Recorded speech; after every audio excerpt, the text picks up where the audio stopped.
পুকুরের জলে বিষ, মাছ নষ্ট প্রায় লক্ষাধিক টাকার। কে আর কেনই বা ঘটালো এই কাণ্ড? সকাল হতেই পুকুরের পাড়ে আসতেই চক্ষু চড়ক গাছ মাছ চাষির। জলে ভেসে বেড়াচ্ছে মৃত মাছ। ঘটনাটি ঘটেছে মালদার মানিকচকের শেখপুরা এলাকায়। পুকুরের জলে বিষ মিশিয়ে মাছ নষ্ট, ক্ষতির পরিমাণ লক্ষাধিক। সকাল হতেই পুকুর পাড়ে আসতেই চক্ষু চড়ক গাছ মাছ চাষির। যেখানে সেখানে জলে ভেসে বেড়াচ্ছে মৃত মাছ। ঘটনাকে কেন্দ্র করে ব্যাপক চাঞ্চল্য ছড়িয়েছে মালদার মানিকচকের শেখপুরা এলাকায়। স্থানীয় সূত্রে জানা গেছে, লিজে জমির পুকুর নিয়ে মাছ চাষ করেছিলেন মাছ চাষি আমিনুল হক। দীর্ঘদিন ধরে এই পেশার সঙ্গে যুক্ত তিনি, কিন্তু কখনোই এরকম অবস্থার সম্মুখীন হতে হয়নি তাকে। এছাড়া এক নতুন অভিজ্ঞতা। কেউ বা কারা রাতের অন্ধকারে শত্রুতার বশে পুকুরের জলে বিষ মিশিয়ে এরকম কর্মকাণ্ড করেছেন বলে অভিযোগ করেন তিনি। এরকম ক্ষতিতে রীতিমতো ভেঙে পড়েছেন মাছ চাষি এবং তিনি জানান, প্রায় লক্ষাধিক টাকা খুব কষ্ট করে জোগাড় করে মাছ চাষে লাগিয়েছিলেন, কিন্তু সব শেষ। বর্তমানে তিনি হতাশায় ভুগছেন। এ নিয়ে একটি লিখিত অভিযোগ দায়ের করেন মানিকচক থানায়। এই ঘটনার সাথে যুক্ত দোষীদের উপযুক্ত শাস্তির দাবি রেখেছেন তিনি। মানিকচক এলাকাতে বিভিন্ন জায়গায় এরকম পুকুরে মাছ চাষ করে জীবিকা নির্বাহ করেন বহু মানুষ। তবে এরকম ক্ষয়ক্ষতি হলে স্বাভাবিকভাবেই মাছ চাষের সাথে যুক্ত হতে ভয় পাবেন এলাকার মাছ চাষিরা। মানে রাসু শুনতে পারলাম, রাসু মানে পুকুরের যে মালিক আমিনুল হক, ডাকনাম রাসু বলে সবাই জানে। ও আমাকে ফোন করে বললো যে দাদা আমার পুকুরে কেউ বিষ ফেলে দিয়েছে। এসে দেখলাম যে প্রচুর মাছ জলের উপরে ভেসে উঠেছে। আর যারা মাছ চাষের অভিজ্ঞ ওরাই বলছে যে এতে কেউ হয়তো স্যালফোস ট্যাবলেট ফেলে দিতে পারে। মানে এক প্রকার বিষ, হ্যাঁ, যেটাতে মাছ মারা যায়। হ্যাঁ, মাছ মারা যায়।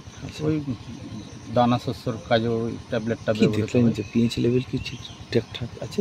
এবার আমি ওই পুকুরের মালিককে জিজ্ঞেস করলাম।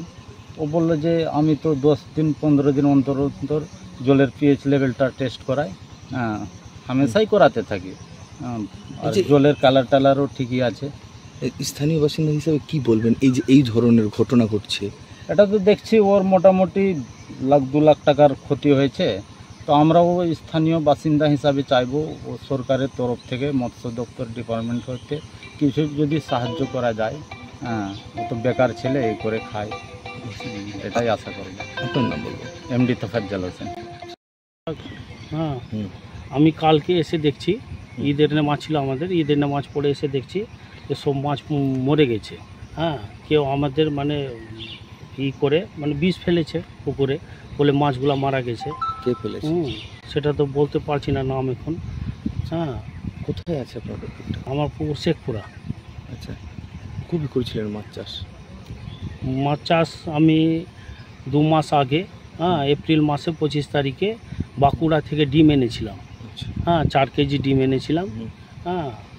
তো ডিম প্রায় 80-90 হাজার টাকার ডিম এনেছিলাম। ডিম ফেললাম, প্লাস 2 মাসে খাওয়া দাওয়া 1 লাখ টাকা এক্সট্রা খরচা হবে। 1.5-2 লাখ টাকার বেশি খরচা হতে পারে। আর হঠাৎ করে কবে দেখলেন যে মারা? আমি কালকে এসে বিকালে দেখলাম যে মাছ মারা গেছে।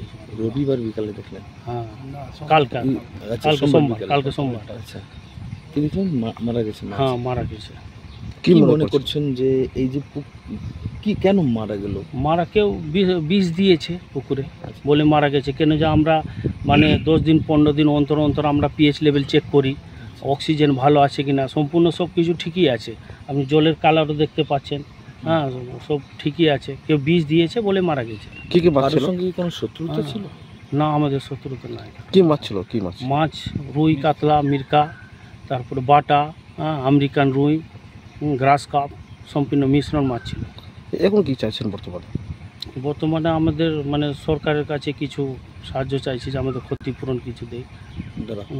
কী হয়েছে ভরণ পোষণ আমাদেরকে দেই, মৎস্য ডিপার্টমেন্টে জানাবেন।